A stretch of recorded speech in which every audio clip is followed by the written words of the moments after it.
Captain Hyunwoo Park stood on the bridge of the Harmony's edge, watching the stars shift as they dropped out of faster-than-light travel. The ship hummed quietly around him, carrying 37 souls deeper into space than any human had ever gone before. They were explorers, scientists, and dreamers who had left Earth 6 months ago to see what waited beyond their solar system. "Captain, we're getting some strange readings," said So-Young Kim from her science station. Her fingers moved quickly over the glowing controls. "There's something in the Kepler 442 system that shouldn't be there." Hyunwoo walked over to look at her screen.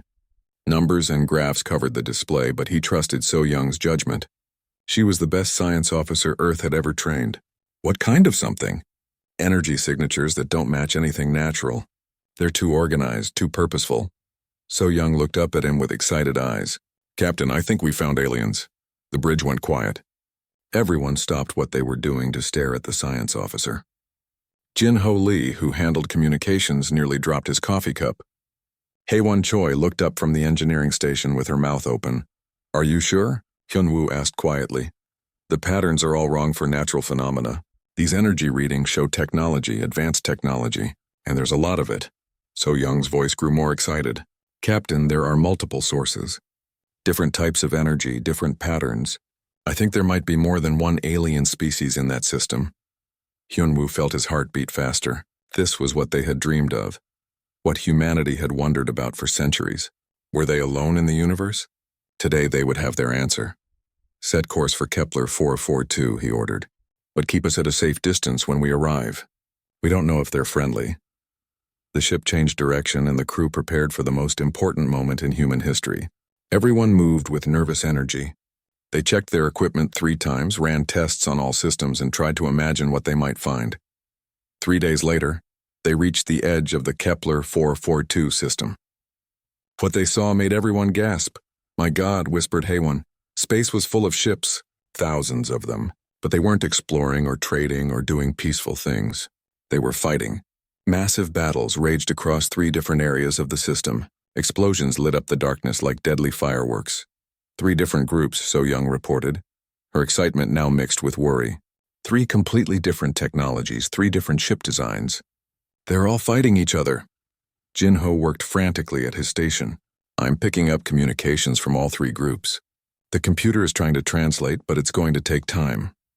On the main screen, they watched one group of ships that looked like they were made of living crystal. They moved in beautiful formations, but their weapons tore through enemy ships without mercy. Another group had ships that seemed to flow like water, bending and changing shape as they fought. The third group flew in tight swarms like angry insects, their small ships working together to bring down larger enemies. "How long has this been going on?" Hyunwoo asked. "Based on the debris fields and energy readings, this war has been raging for a very long time. Maybe centuries," So-Young answered. They watched in horror as a crystal ship exploded, taking hundreds of alien lives with it. A flowing water ship crashed into a planet, leaving a scar that could be seen from space. Swarms of insect ships fell to superior firepower, their pilots dying for causes the humans couldn't understand. "Captain," Jin-Ho said suddenly, "I'm getting direct communications. All 3 groups have noticed us. They're trying to talk to us and put them through." The main screen split into 3 sections. In the first, a being that looked like it was made of living diamonds spoke in a voice like ringing bells. In the second, a creature that seemed to be made of flowing water communicated in sounds like ocean waves. In the third, something that looked like a combination of insect and machine clicked and buzzed rapidly. "The translation computer is working," Jin-Ho reported. "Give me a few more minutes." While they waited, the fighting in space began to slow down. All 3 alien groups seemed more interested in the new arrivals than in killing each other. At least for now. "Translation coming through now," Jin-Ho announced. Suddenly, the alien voices became clear. "Unknown species," said the crystal being.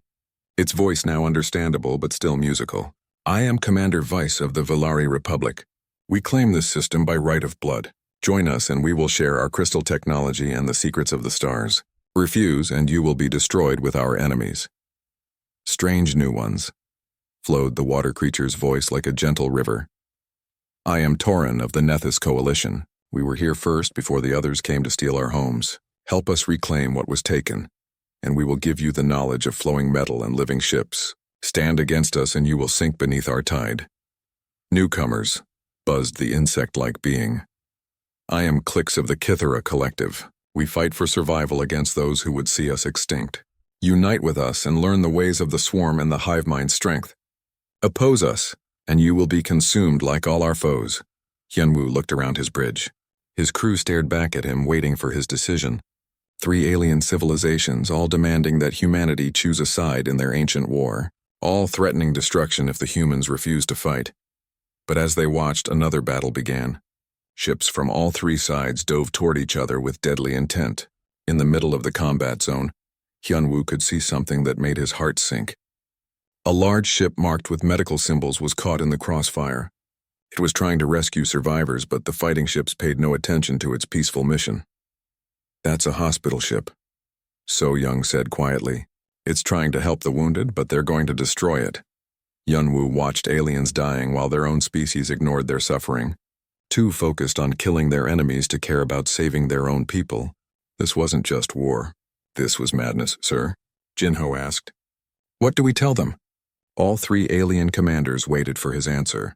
Choose your allies, they demanded. Choose who lives and who dies. Choose who deserves to exist and who should be destroyed. Hyunwoo looked at the dying aliens on his screen, then at his crew.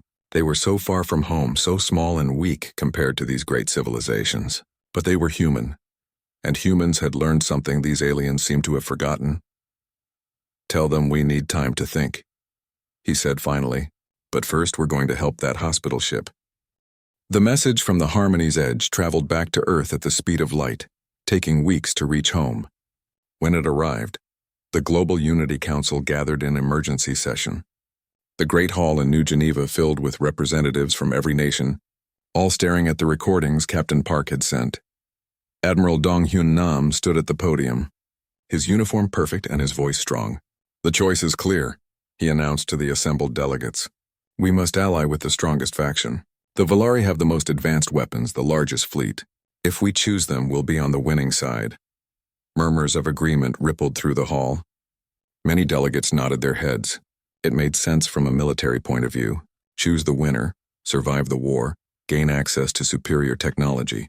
But diplomat Yu Jin Seo raised her hand. Admiral Nam, respectfully, I disagree. We should remain neutral. This isn't our war. We have no reason to take sides in an alien conflict that has nothing to do with us.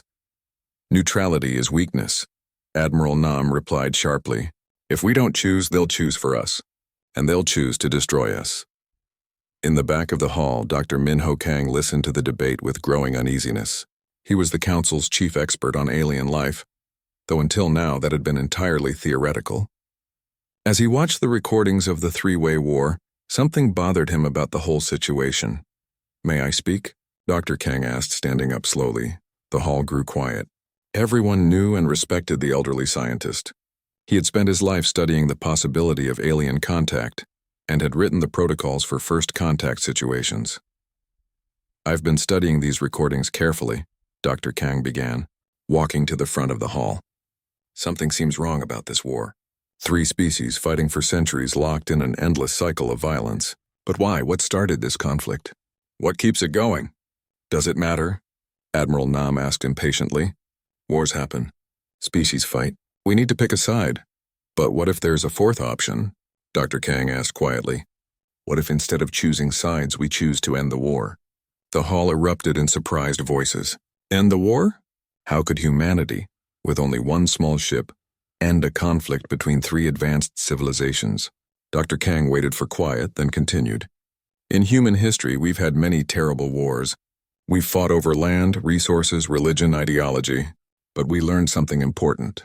We learned that most wars continue because no one tries to stop them. Everyone just chooses sides and keeps fighting. Meanwhile, back in the Kepler 442 system, Captain Park's decision to help the hospital ship had unexpected consequences. The Harmony's edge moved carefully through the battle zone, using its shields to protect the alien medical vessel while it rescued survivors.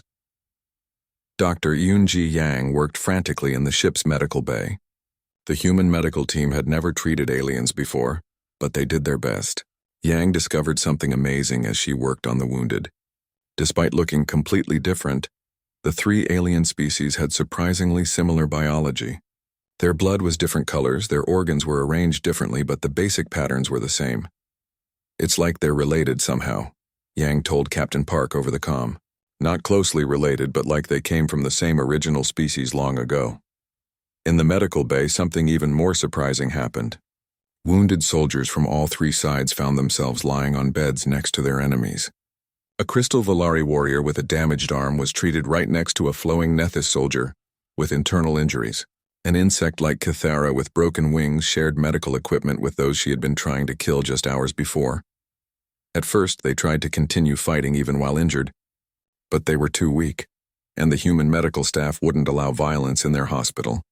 Slowly, carefully, they began to look at each other not as monsters, but as fellow beings in pain.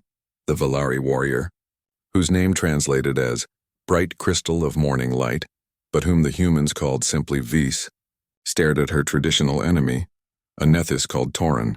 "You bleed," she said quietly, surprise in her musical voice. "Yes," Tauren replied, his fluid voice rippling with confusion. "You hurt the same way we do." A young Kithara engineer named Clix buzzed softly from her bed. "I thought you were both monsters, but you're just people, like us." Dr. Yang watched this exchange with growing excitement. She immediately called Captain Park. "Sir, you need to see this. I think we're witnessing something historic." Captain Park came down to the medical bay and saw three former enemies talking to each other, really talking, for the first time in centuries. They compared their home worlds, talked about their families, shared stories of loss and hope. "How long have you been fighting?" Captain Park asked them. The three aliens looked at each other uncertainly. "Always," Vis said finally. "The war has always been. Our great-great-grandparents fought. Their great-great-grandparents fought. It's just how things are, but why?" Dr. Yang asked. "What started it?" They couldn't answer. The war had been going on so long that no one remembered why it began. They fought because they had always fought. They killed because they had always killed. The reasons were lost in time, but the hatred remained. Back on Earth, Dr. Kang was explaining his theory to the Council. "I believe these three species are related," he said, showing genetic data that Dr. Yang had transmitted. They share too many biological similarities to be completely separate evolutionary paths. I think they were once one people, split apart by some great catastrophe. "Even if that's true," Admiral Nam argued, "it doesn't change anything. They're still killing each other. We still need to choose a side." "Or," Dr. Kang said softly, "we could help them remember who they used to be." The Council debated for hours. Some wanted to choose the strongest ally. Others wanted to stay neutral. A few began to support Dr. Kang's radical idea of trying to make peace. Finally, the vote was called. It was close, very close. In the end, Dr. Kang's proposal won by just 3 votes. Humanity would try something that had never been attempted before. They would try to end an alien war through peace instead of conquest. The message was sent to Captain Park. Try to bring them together. Help them find their common ground. Show them there's another way. When Captain Park received the order, he looked around his bridge. His crew stared back at him, understanding the weight of what they were being asked to do. They were just one small ship with a crew of humans who had never been in a war. They were being asked to stop a conflict between 3 mighty civilizations. "Well," Captain Park said with a small smile, "I guess we're going to make history, one way or another." In the medical bay, Vis, Tauren, and Clix continued their conversation. For the first time in centuries, beings from the 3 species were talking instead of shooting. It wasn't much, but it was a start. Dr. Yang listened to them and realized something important. They weren't that different from humans. They had families they loved, dreams they cherished, fears that kept them awake at night. They weren't monsters or demons. They were just people who had been taught to hate each other for reasons they had forgotten. Maybe, just maybe, they could be taught to hope instead. Dr. So-Young Kim worked day and night in her laboratory aboard the Harmony's Edge. She had samples of alien DNA from all 3 species, and what she found made her hands shake with excitement. She ran the tests again and again, unable to believe the results. "Captain Park, please come to the lab immediately," she called over the ship's communication system. When Captain Park arrived, So-Young showed him her computer screens filled with genetic data. "Sir, look at this. The DNA patterns from all 3 species show clear signs of common ancestry. They're not just related, they're closely related. Like cousins who were separated long ago. Captain Park stared at the information. Are you saying they're all the same species? Not exactly the same, but they came from the same root species. Probably thousands of years ago, their ancestors lived on the same world. Something happened that split them apart, and they evolved separately on different planets. So Young pointed to specific markers in the DNA. See these patterns? They're identical across all three species. This only happens when populations split from a single source. But they don't know this? How could they? They've been fighting for so long. They've forgotten their own history. But Captain, if they knew they were family, would they still want to kill each other? Captain Park thought about the 3 wounded aliens in the medical bay who had begun talking to each other like old friends. Maybe not. Can you prove this to them? With the right equipment, yes. But we'd need to go to their original homeworld to find the evidence they'd accept. Meanwhile, the 3 alien fleets watched the human ship with growing confusion. The humans had helped their enemies. They had saved lives without asking which side the wounded soldiers fought for. This behavior made no sense to any of the 3 species. Commander Weiss of the Crystal Valari contacted the human ship. Captain Park, your actions puzzle us. Why do you heal our enemies? They would kill you if they could. Because they're wounded, Captain Park replied simply. When someone is hurt, you help them. That's what people do. But they are not your people, buzzed Commander Clix of the insect-like Cathera. They are strangers. Why waste resources on strangers who are also enemies? Because maybe they don't have to be enemies forever, Captain Park answered. Commander Torin of the Flowing Nethys spoke up. You suggest something impossible. The hatred between our species runs deeper than the space between stars. We have fought for longer than your species has existed. But why? Captain Park asked. What started this war? The 3 commanders fell silent. After a long pause, Viss spoke. It has always been so. Our ancestors fought their ancestors. The reasons are unclear. What if I told you that your ancestors might not have been enemies at all? Captain Park said carefully. What if they were family? The alien commanders made sounds of disbelief. Family, impossible. They were too different, too alien to each other. But in the medical bay, Viz, Torin, and Clix were discovering something interesting. As they recovered from their injuries, they found themselves working together naturally. When Viz had trouble with the human medical equipment, Torin helped her figure it out. When Clix couldn't reach something because of her damaged wings, Viz lifted her up. When Torin felt sad about his destroyed homeworld, both Weiss and Clix tried to comfort him. This feels familiar, Torin said one day, his fluid voice thoughtful. Like I've done this before, helped people like you. I have dreams sometimes, Weiss admitted. Dreams of a world with crystal cities and flowing rivers and great hive structures all in the same place. I thought they were just nightmares, but maybe. My species tells stories, Clix buzzed quietly. Old stories about the time before the Great Separation, when all people lived together. But they're just myths, aren't they? Dr. Yang, who had been listening, smiled. Maybe they're not myths. Maybe they're memories. She called Captain Park and Dr. So Young to the medical bay. When they arrived, So Young showed the 3 aliens her genetic analysis. She explained how DNA worked, how it carried the history of a species, how it could prove family relationships across thousands of years. The 3 aliens stared at the data in shock. According to the human scientists, they were all descended from the same original people. The enemies they had spent their lives killing were their own distant cousins. This cannot be true, Weiss whispered, her crystal form flickering with distress. But what if it is? Torin asked quietly. What if we've been murdering our own family for centuries? Clix made a sound like crying. All those we've killed, all those who died, they were our brothers and sisters? Captain Park stepped forward. There's only one way to know for sure. We need to find your original homeworld, the place where your ancestors lived together before they were separated. The 3 aliens looked at each other, then at the humans who had shown them this impossible truth. After centuries of war, was it possible they had been fighting the wrong enemy all along? Even if this is true, Viss said slowly, our leaders will never believe it. The war machines are too powerful, the hatred too strong. Then we start small, Captain Park replied. With the 3 of you. You've seen the truth. You know it's possible to choose cooperation over conflict. Help us prove it to others. But their conversation was interrupted by alarms throughout the ship. Jinho's voice came over the communication system. Captain, we have incoming vessels. Multiple fleets from all three species. They're surrounding us. Captain Park rushed to the bridge, leaving the three aliens to think about what they had learned. On the main screen, he could see hundreds of warships closing in on the Harmony's edge. The three alien fleets had finally agreed on something. The humans were too dangerous to live. They think we're a threat, So Young said, reading the sensor data. Our attempts at peacemaking are seen as a weapon against their war. Captain, Jinho reported, we're receiving communications from all three fleets. They're demanding we choose a side immediately or be destroyed. Captain Park looked at his small crew, then at the massive alien fleet surrounding them. Humanity's first attempt at galactic diplomacy was about to end in disaster. But in the medical bay, three former enemies sat together, wondering if everything they had believed about their lives was wrong. The war that had raged for centuries was about to gain its newest victims.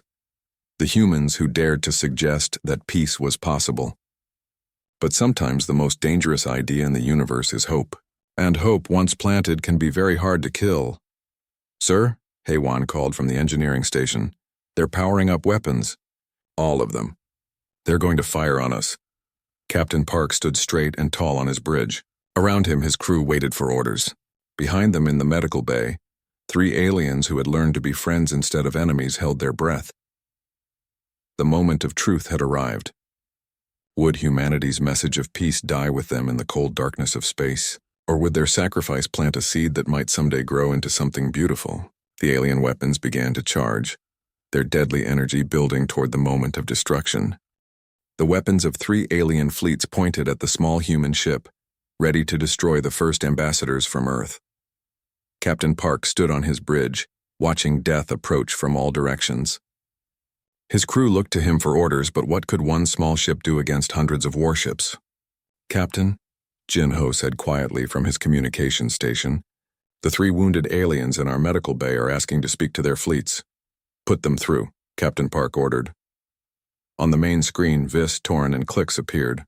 They looked tired and scared, but their voices were strong as they spoke to their own people. I am Vis, daughter of the Crystal Throne, the Valari said. These humans saved my life. They asked for nothing in return. They are not our enemies. I am Torin, flow speaker of the deep currents, the Nethys added. The humans heal without hatred. They show us a different path. I am Clix, hive daughter of the Great Swarm, the Cathara concluded. The humans have proven that cooperation is stronger than conflict, but their words were drowned out by angry responses from their fleets. The military commanders accused them of being brainwashed by human tricks. The war leaders called them traitors and cowards. The weapons continued to charge. Sir, Haywan called from the engineering station. We have incoming ships, but they're not aliens. New contacts appeared on the sensors. Ships from Earth, traveling faster than should have been possible. Captain Park stared in amazement as the biggest fleet humanity had ever assembled dropped out of faster-than-light travel. This is Admiral Minho Kang of the Earth Defense Fleet, came a familiar voice. Captain Park, we received your reports. We're here to help. But these weren't warships. As the Earth fleet spread out around the Harmony's edge, Captain Park could see that most of the vessels were marked with medical crosses, scientific symbols, and humanitarian signs. Instead of weapons, they carried supplies, medicines, and rescue equipment. Admiral Kang, Captain Park said over the radio. Sir, there are 3 hostile fleets surrounding us. This might not be the best time for a rescue mission. Captain, Admiral Kang replied calmly, we're not here to rescue you. We're here to rescue them. The Earth ships began broadcasting on all alien frequencies. The message was simple but powerful. We are the humanitarian fleet from Earth. We carry medical supplies for all wounded, food for all hungry, and shelter for all homeless. We do not choose sides. We choose to help. The alien fleet stopped charging their weapons, confused by this unexpected development. What kind of military force announced that it carried food and medicine instead of bombs and bullets? Commander Sungmin Bei, who led the Earth Fleet's defensive ships, opened a channel to Captain Park. Sir, we're detecting massive refugee populations on planets throughout this system. Millions of civilians caught in the crossfire of this war. With your permission, we'd like to begin humanitarian operations. Granted, Captain Park said immediately. What happened next had never been seen before in the galaxy. Human ships moved carefully through the war zone, not to attack anyone but to help everyone. They landed on planets devastated by centuries of fighting and began setting up hospitals that treated patients from all three species equally. Dr. Yang, now leading a massive medical operation, worked alongside alien doctors who had never imagined cooperating with their enemies. Human engineers worked with Valari crystal shapers, Nethys flow builders, and Kethra hive minds to construct refugee shelters that could house families from all three species. The sight of humans dying to protect alien children, even children of species that were trying to kill the humans, began to crack the psychological walls that had kept the three alien civilizations at war for centuries. But the extremist leaders from all three sides were not ready to give up their war. They saw the human peace efforts as an existential threat. If their people stopped hating their enemies, what would become of the military leaders who had built their power on that hatred? For the first time in centuries, the three alien militaries began to work together. They formed a joint strike force with one goal: destroy the humans and their dangerous message of peace before it could spread any further. "Captain," Jinho reported, "we're detecting a massive military buildup. Ships from all three species are joining together. They're planning a coordinated attack on all human positions." Captain Park looked at his tactical display. The combined alien fleet was enormous, far more powerful than anything humanity could resist. If they attacked, the human humanitarian mission would be wiped out completely. "Sir?" Commander Bay asked over the radio. "Do we fight back?" Captain Park thought about the weapons his fleet carried. Earth's military technology was advanced, and they had learned much about alien weaknesses during their time in the system. They could probably inflict serious damage on the attacking fleets. They might even win a battle or two, but winning battles wasn't the point. The point was winning hearts, no, Captain Park said firmly. "All ships maintain defensive positions only. Protect the refugees and the medical facilities, but do not fire on the alien ships unless they fire first. And if they do fire first, target their weapon systems only. We're not here to kill anyone." "Sir," Commander Bay protested, "they outnumber us 10 to 1. If we don't fight back with everything we have, they'll destroy us all." "Maybe," Captain Park agreed. "But if we fight back the way they expect us to, we become just another side in their war. We lose the moral authority that makes our message powerful." The combined alien fleet began its attack. Weapons that could destroy planets opened fire on human positions. But instead of shooting back, the human ships used all their power to strengthen their shields and protect the alien refugees they were trying to save. The sight of human soldiers dying to protect alien children, human doctors staying at their posts in alien hospitals even as the buildings came under attack, human engineers continuing to repair refugee shelters while bombs fell around them. This broke something in the minds of many alien soldiers. On planets across the system, alien civilians watched human rescue workers risk their lives to save alien families. They saw human medics treating wounded alien soldiers who had been trying to kill them just hours before. They witnessed human engineers working around the clock to repair alien cities damaged by alien weapons. The extremist alliance continued its attack, but with each passing hour, more and more alien soldiers began to defect. They couldn't bring themselves to kill the humans who were dying to protect their people. Vis, Torin, and Clix, the three aliens who had started as enemies and become friends in the human medical bay, broadcasted a message to all their people. They stood together, three former enemies now united, and spoke of what they had learned. "We have seen the truth," Vis said. "The humans show us that there is another way. They choose healing over hatred, building over breaking, life over death. They risk everything for people they have never met," Torin added. "They ask nothing in return except the chance to help." "This is what we could be," Clix concluded. "This is what we should be. Not enemies, but family." Their message spread across the three civilizations like wildfire. On every planet, in every fleet, aliens began to question why they were fighting a war that had no purpose, no end, and no winner except death itself. The extremist alliance found itself facing mass desertions. Soldiers who had fought bravely against their traditional enemies refused to fire on the humans who were saving their children. Fleet commanders discovered their crews would not obey orders to attack humanitarian vessels, but the extremist leaders were not ready to surrender. If they couldn't convince their people to kill the humans, they would do it themselves. The remaining hardcore extremists, the ones too filled with hatred to change, launched one final, desperate attack on the human command ship. The Harmony's edge found itself under direct assault by the most fanatical warriors from all three species. Captain Park and his crew faced their greatest test. Would they break their principles to save their lives, or would they hold to their beliefs even in the face of death? The final attack came at dawn, ship time. The most fanatical warriors from all three alien species, united only in their hatred of the human peace mission, threw everything they had at the Harmony's edge. Their weapons lit up space like angry stars as they tried to destroy the ship that had dared to suggest their eternal war could. And Captain Park stood on his bridge watching death approach from all sides.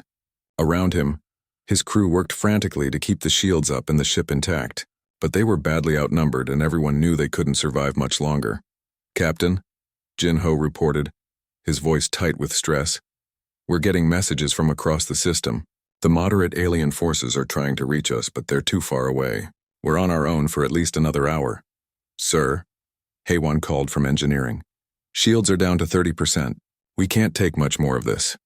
In the medical bay, Dr. Yang continued to treat wounded aliens even as the ship shook under enemy fire. Some of her patients were from the very fleets attacking them, soldiers who had been injured in earlier battles and were now watching their own people try to kill their healers.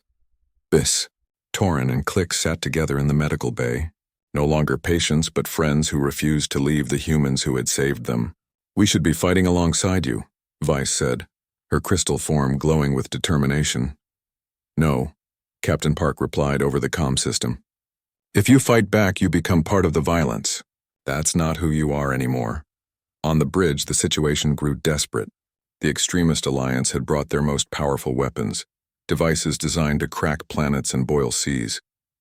Against such force, the small human ship was like a leaf in a hurricane. But something unexpected happened. As the attacks continued, individual alien ships began breaking away from the extremist formation.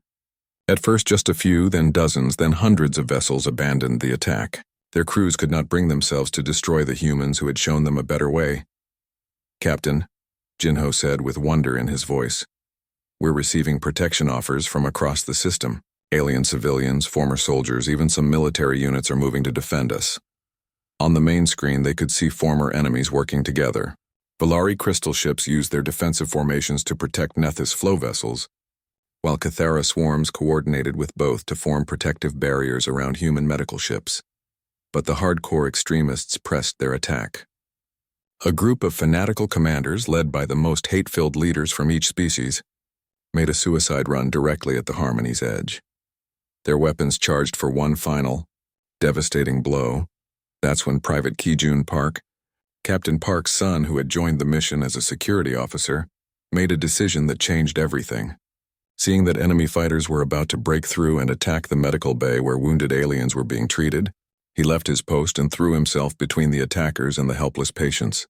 The young human soldier died protecting alien civilians he had never met from his own people's enemies. His sacrifice, witnessed by cameras throughout the ship and broadcast across the system, finally shattered the last walls of hatred. The extremist attack faltered as even the most fanatical soldiers saw a human boy die to protect their people. The remaining attackers found their weapons powering down as their crews refused to continue fighting.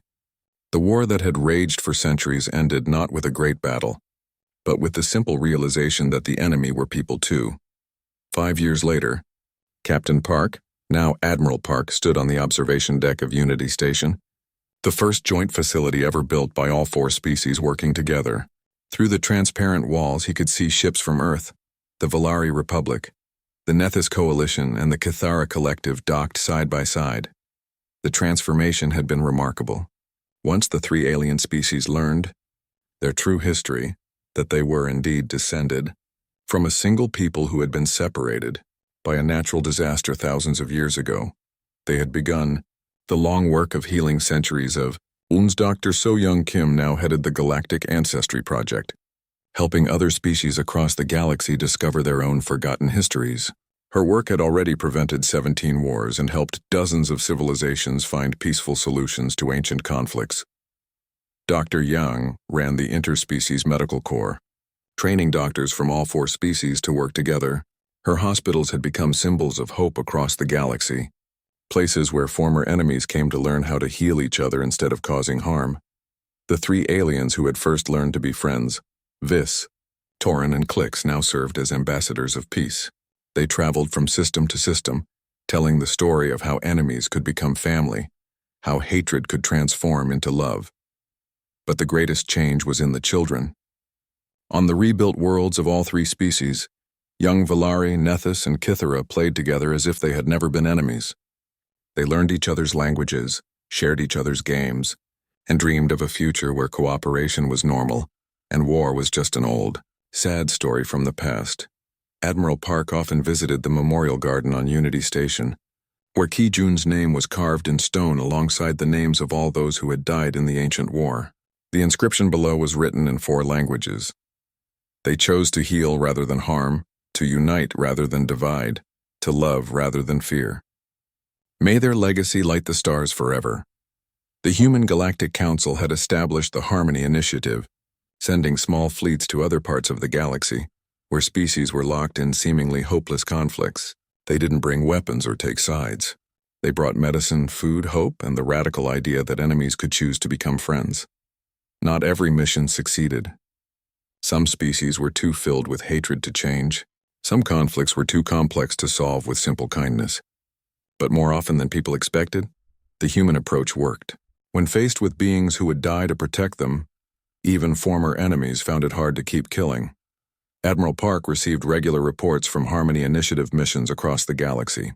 Captain Sujin Yoon had successfully mediated peace between 2 species that had been fighting over mining rights for 300 years. Commander Jae-ho Shin had prevented a genocide by showing both sides evidence of their shared evolutionary history. Lieutenant Hyejin Ko had stopped a war by setting up a school where children from both sides could learn together. The galaxy was changing, one act of kindness at a time. Species that had never imagined cooperation were working together on projects that benefited everyone. Ancient hatreds were being replaced by new friendships. The cycle of violence was slowly, carefully being replaced by a cycle of healing. Of course, there were still those who chose conquest over kindness. Some species preferred the old ways of taking what they wanted by force, but they found themselves increasingly isolated as more and more civilizations chose the human path of cooperation and mutual aid. Admiral Park smiled as he watched.